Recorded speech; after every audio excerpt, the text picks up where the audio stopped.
శ్రీకృష్ణుడిపై 17 సార్లు యుద్ధం చేసిన రాక్షసుడు జరాసంధుడు. మహాబలవంతుడు, మహాశివునికి పరమభక్తుడు జరాసంధుడు. భీముడిని సైతం ఓడించిన రాక్షస యోధుడు జరాసంధుడు. శ్రీకృష్ణుడికి జన్మనిచ్చిన తల్లిదండ్రులు దేవకి, వసుదేవుడు. దేవకికి సొంత అన్న కంసుడు. ఆ కంసునికి పిల్లనిచ్చిన మామే ఈ జరాసంధుడు. జరాసంధుడి జన్మ కూడా చాలా విచిత్రంగా జరిగింది. ఇతని తండ్రి బృహద్రథుడు మగధని పరిపాలించే మహారాజు. బృహద్రథుడికి 2 భార్యలు. పెళ్ళై చాలా ఏళ్లు గడిచినా ఇంకా సంతానం కలక్కపోవడం వల్ల బృహద్రథుడు చాలా బాధపడుతుండేవాడు. ఒకరోజు బృహద్రథుడు వేటకు వెళ్లి అనుకోకుండా చంద్రకౌశిక అనే మహర్షిని చూస్తాడు. ఆ మహర్షికి నమస్కరించి తనకు సంతానం లేదని, సంతానం కలిగే ఉపాయాన్ని చెప్పమంటాడు. అయితే బృహద్రథుడికి 2 భార్యలున్నారని తెలియని ఆ ముని ఒక ఫలాన్నిచ్చి దాన్ని మహారాణ్ణి సేవిస్తే సంతానం కలుగుతుందని చెప్తాడు. రాజ్యానికి తిరిగి వెళ్లిన బృహద్రథుడు అంతఃపురంలో ఉన్న తన 2 భార్యలకు ఆ ఫలాన్ని చెరిసగం కోసి తినిపిస్తాడు. కొంతకాలానికి 2 భార్యలకు శిశువులు సగం సగం శరీర భాగాలతో జన్మిస్తారు. దీంతో ఆశ్చర్యపోయిన మహారాజు ఆ మృత శిశు భాగాలను రాజధాని అవతల పడవేయమని తన సేవకులకు అప్పగిస్తాడు. సేవకులు రాజు చెప్పినట్లు పడేస్తారు. అలా విసిరేసిన శిశువులు జర అనే మహిళ రాక్షసికి దొరుకుతారు. జర ఆ శిశువుల 2 శరీర భాగాలను ఒకే దగ్గరకు తెచ్చి కలుపుతుంది. అప్పుడు ఆ శిశువుకి ప్రాణం వచ్చి అరుస్తుంది. జర ఆ బాబుని తెచ్చి మహారాజు బృహద్రథుడికి ఇచ్చి జరిగిన విషయం చెబుతుంది. జరా చేత అతికించబడ్డాడు కాబట్టి అతనికి జరాసంధుడు అని పేరు పెట్టడం జరిగింది. జరాసంధుడిని ఎవరూ సంహరించలేరని, అతని శరీరాన్ని 2గా చీల్చి వ్యతిరేక దిశలో విసిరేస్తే తప్ప అతనికి చావుండదని జరా రాక్షసి అతనికి వరం ఇస్తుంది. ఆ తరువాత ఒకరోజు చంద్రకౌశిక మహర్షి బృహద్రథుడి రాజ్యానికొచ్చి జరాసంధుడిని చూసి జరాసంధుడు గొప్ప శివభక్తుడవుతాడని దీవిస్తాడు. తరువాత జరాసంధుడు అనేక యుద్ధ విద్యలు నేర్చుకుని గొప్ప రాక్షస యోధునిగా తయారయ్యాడు. అస్త్రశస్త్రాల ప్రయోగంలో ఆరితేరిపోయాడు. అన్ని వేదాలను ఔపోసన పట్టాడు. ప్రతి నిత్యం శివునికి పూజలు చేస్తూ శివభక్తుడిలా మారిపోయాడు. ముఖ్యంగా మల్లయుద్ధంలో అద్భుతమైన ప్రావీణ్యాన్ని సంపాదించాడు. ఈ భూమి మీద మల్లయుద్ధంలో ఇతన్ని మించిన వారు లేరంటారు. జరాసంధుడు తన 2 కుమార్తెల ఆస్తి ప్రాప్తిని కంసుడికిచ్చి వివాహం చేశాడు. అయితే తన సోదరి దేవకి యొక్క 8వ కుమారుడి చేతిలో తనకు మరణం ఉన్నదని జ్యోతిష్కుల ద్వారా తెలుసుకున్న కంసుడు దేవకి, వసుదేవుడిని చెరసాలలో బంధించి వారికి జన్మించిన 7 బిడ్డలను చంపేస్తాడు. చివరకు 8వ బిడ్డగా జన్మించిన శ్రీకృష్ణుడు తన మేనమామ కంసుడిని సంహరిస్తాడు. ఇదంతా వేరే కథ.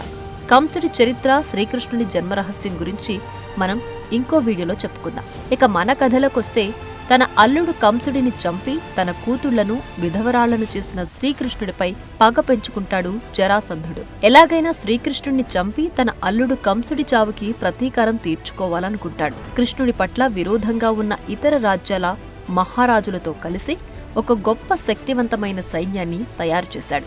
ఆ సైన్యాన్ని ఓడించడం ఎంతటి వీరులకైనా సాధ్యం కాదు అనేంతగా అత్యద్భుతంగా మలిచాడు.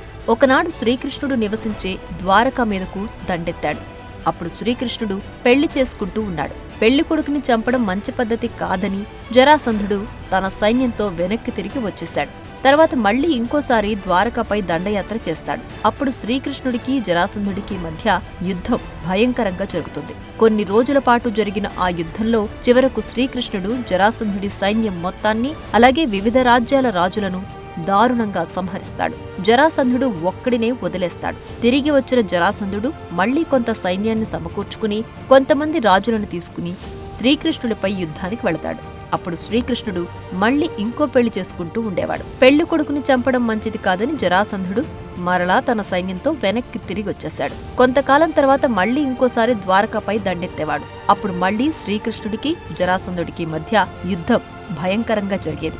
ఆ యుద్ధంలో శ్రీకృష్ణుడు జరాసంధుడి సైన్యం మొత్తాన్ని, అలాగే వివిధ రాజ్యాల రాజులను దారుణంగా సంహరించి జరాసంధుడు ఒక్కడినే విడిచిపెట్టేవాడు. ఇలా 17 సార్లు శ్రీకృష్ణుడిపై యుద్ధానికి వెళ్లాడు జరాసంధుడు. అయినప్పటికీ జరాసంధుడిని చంపకుండా 17 సార్లు వదిలిపెట్టాడు శ్రీకృష్ణుడు. చివరికి కృష్ణుడి చర్యలతో విసిగిపోయిన బలరాముడు జరాసంధుడిని ఎందుకు చంపట్లేదని కృష్ణుణ్ణి అడుగుతాడు. అందుకు కృష్ణుడు, ప్రతిసారి జరాసంధుడు యుద్ధం చేయడానికి ఓ కొత్త సైన్యంతో వచ్చేవాడు. ఆ సైన్యంలో అత్యంత శక్తివంతులైన రాజులతో సహా భూమి మీద ఉండే అనేక మంది దుష్టులు కూడా ఉండేవారు. వారందర్నీ యుద్ధంలో ఒకే చోట చంపేవాడిని. అలా ప్రతిసారి దుష్టులను జరాసంధుడు తీసుకొచ్చేవాడు. నేను వారిని సంహరించేవాడిని. అదే మొదట్లోనే జరాసంధుడిని చంపితే ఇంతమంది దుష్టులు, దుర్మార్గులు నా దగ్గరకు వచ్చేవారు కాదు, నా చేతిలో చచ్చేవారు కాదు కదా. అదే నేను ప్రతి రాజ్యం తిరిగి అక్కడి దుష్టరాజులను చంపాలంటే చాలా సమయం పడుతుంది. జరాసంధుడిని వదిలేయడం వల్ల వాడే వీళ్లందర్నీ ఏకం చేసి నా దగ్గరకు తెచ్చేవాడు. నేను యుద్ధం పేరుతో వీళ్లందర్నీ చంపేవాణ్ణి అని బలరాముడికి సమాధానమిచ్చాడు శ్రీకృష్ణుడు. అప్పుడు శ్రీకృష్ణుని మేధస్సును, ప్రజ్ఞా పాటవాలను, యుక్తిని మెచ్చుకుంటాడు బలరాముడు. ఆ తర్వాత కొంతకాలానికి ధర్మరాజు రాజసూయ యాగం చేయాలని నిశ్చయించుకుని శ్రీకృష్ణుడి వద్దకు వెళ్లి తన అభిప్రాయాన్ని చెబుతాడు. రాజసూయ యాగానికి చాలా ధనం అవసరమని, జరాసంధుడి దగ్గర చాలా ధనం ఉందని, జరాసంధుడు అనేక మంది రాజులను బంధించి హింసిస్తున్నాడని, తన మాట వినని రాజులను చిత్రహింసలకు గురిచేస్తున్నాడని, వారి రాజ్యాలను ఆక్రమించుకోవడమే కాకుండా వారి భార్యలను చెరబడుతున్నాడని, ప్రజలపై అనేక రకాల పన్నులు వేస్తూ వాళ్లను పీడిస్తున్నాడని, ఇక జరాసంధుడి అరాచకాలకు ముగింపు పలికే సమయం ఆసన్నమైందని ధర్మరాజుకు చెప్పి భీముడు అర్జున్ని తీసుకుని జరాసంధుణ్ణి చంపడానికి మగధ రాజ్యానికి వెళతాడు. మగధ పొలిమేరలకు చేరుకున్నాక అక్కడ వీరు బ్రాహ్మణ వేషాలు వేసుకుని జరాసంధుడి కోట మీద ఉన్న డంకా గురించి శ్రీకృష్ణుడు భీముడికి చెబుతాడు. ఆ ఢంకాలు శత్రువులు ఎవరైనా రాజ్యంలో ప్రవేశిస్తే తామంతట తామే మోగుతాయి అని భీముడికి చెప్పి ఆ ఢంకాలను నీ ఉదరముతో చీల్చమని చెప్తాడు. అప్పుడు భీముడు ఆ ఢంకాలను ధ్వంసం చేస్తాడు. ఆ తరువాత వారు జరాసంధుడి రాజమందిరానికి వెళ్లగా బ్రాహ్మణులైన మీకు ఏం కావాలని జరాసంధుడు వారిని అడుగుతాడు. అందుకు కృష్ణుడు ఏమడిగినా ఇస్తారా అనగా, నేను పూజించే మహాశివుని మీద ఆన, మీకేం కావాలో కోరుకోండి, తప్పక ఇస్తానని మాటిస్తాడు. మాకు యుద్ధ భిక్ష కావాలని శ్రీకృష్ణుడు కోరగా, బ్రాహ్మణులకు నాతో యుద్ధమా, అసలు మీరెవరని జరాసంధుడు అడుగుతాడు. అప్పుడు వీళ్ళు తమ నిజరూపం చూపిస్తారు. శ్రీకృష్ణుడి మీద కోపంతో ఉన్న జరాసంధుడు, నేను నీతోనే యుద్ధం చేస్తానంటాడు. అప్పుడు కృష్ణుడు, నీవు భీముణ్ణి ఓడిస్తే నన్ను ఓడించినట్టేనని చెప్తాడు. అందుకు సంతోషించిన జరాసంధుడు నా ముందు భీముడు ఒక బచ్చాగాడని భావించి మల్లయుద్ధానికి అంగీకరిస్తాడు. జరాసంధుడికి భీముడికి మధ్య మల్లయుద్ధం భయంకరంగా జరుగుతుంది. 2 పర్వతాలు ఢీకొన్నట్టుగా, 2 ఏనుగులు పోరాడుతున్నట్లుగా ఇద్దరూ అతి బలవంతులు, సరిసమానులు, ఒకరికొకరు తగ్గకుండా యుద్ధం చేస్తున్నారు. అయితే ఇక్కడ జరాసంధుడు భీముడి కన్నా బలవంతుడు. మల్ల యుద్ధంలో మెళకువలు తెలిసినవాడు. భీముడిపై దారుణంగా పిడిగుద్దులు గుద్దుతాడు. ఆ దెబ్బలు తట్టుకోలేక భీముడు మూర్ఛపోతాడు. కొంతసేపటికి తేరుకుని మళ్లీ యుద్ధానికి దిగి జరాసంధుడిపై పిడిగుద్దులు గుద్దుతాడు. అతని చేతులు మెలితిప్పి కాళ్లతో దారుణంగా తంతాడు. ఇలా ఇద్దరి మధ్య 27 రోజుల పాటు యుద్ధం భయంకరంగా జరుగుతుంది. ఎవ్వరూ అలసిపోకుండా ఒకరిపై ఒకరు ఎత్తులపై పై ఎత్తులు వేస్తూ యుద్ధం చేస్తూ ఉంటారు. చివరకు భీముడు జరాసంధుడి 2 కాళ్లను పట్టుకుని చీల్చివేస్తాడు. రక్తం కారుతూ జరాసంధుడి శరీరం 2 ముక్కలుగా పడిపోతుంది. జరాసంధుడు చచ్చాడని భావించిన భీముడు విజయ గర్వంతో వికటాట్టహాసం చేస్తాడు. కాని జరా రాక్షసి ఇచ్చిన వర ప్రభావంతో జరాసంధుడి 2 శరీర భాగాలు అతుక్కుని మరలా బ్రతుకుతాడు.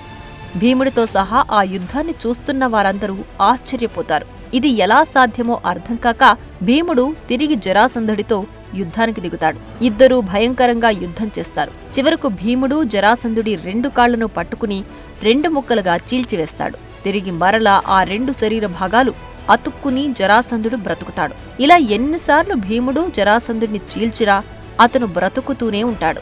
జరాసంధుడిని ఎలా చంపాలో అర్థం కాక శ్రీకృష్ణుడి వైపు చూస్తాడు భీముడు. అప్పుడు శ్రీకృష్ణుడు నవ్వుతూ అక్కడే ఉన్న ఒక చెట్టు ఆకును తీసుకుని దాన్ని మధ్యలోకి చీల్చి ఎడమ చేతిలోని ముక్కను కుడి చేతి వైపు విసిరి, కుడి చేతిలోని ముక్కను ఎడమ చేతి వైపుకు విసురుతాడు. ఆ కెటుకు గమనించిన భీముడు అర్థమైంది అన్నట్టుగా తలోపి జరాసంధుడి వైపు పరిగెత్తి అతన్ని దారుణంగా కొట్టి 2 కాళ్లను పట్టుకుని చీల్చి ఎడమ చేతిలోని శరీర భాగాన్ని కుడి చేతివైపు విసిరివేస్తాడు. అలాగే కుడి చేతిలోని శరీర భాగాన్ని ఎడమ చేతివైపు విసిరివేస్తాడు. దీంతో జరాసంధుడు చనిపోతాడు. అప్పుడు జరాసంధుడు బంధించిన రాజులందర్నీ విడిపించిన శ్రీకృష్ణుడు అతని కొడుకు సహదేవుణ్ణి మగధ రాజ్యానికి రాజుగా పట్టాభిషేకం చేస్తాడు. అందుకు కృతజ్ఞతగా సహదేవుడు ధర్మరాజు రాజసూయ యాగానికి కావలసిన ధనాన్ని భీముడు అర్జునుకిస్తాడు. అయితే జరాసంధుడి మరణానికి సంబంధించి మరొక కథనం కూడా ప్రచారంలో ఉంది. భీముడు, బకాసురుడు, కీచకుడు, జరాసంధుడు, దుర్యోధనుడు ఈ 5గురు ఒకే నక్షత్రంలో జన్మించారు.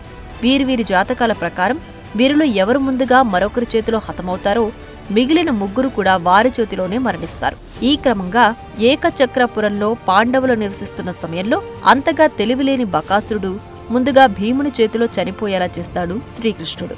దీంతో మిగిలిన 3 కూడా భీముని చేతిలోనే మరణించవలసిన ఆవశ్యకత ఏర్పడింది. అందుచేత 17 సార్లు తన చేతికి దొరికిన జరాసంధుడిని చంపకుండా భీముని చేతిలోనే చనిపోయేలా చేశాడు కృష్ణుడు. తరువాత కాలంలో కీచకుడు, దుర్యోధనుడు కూడా భీముడి చేతిలోనే చనిపోతారు.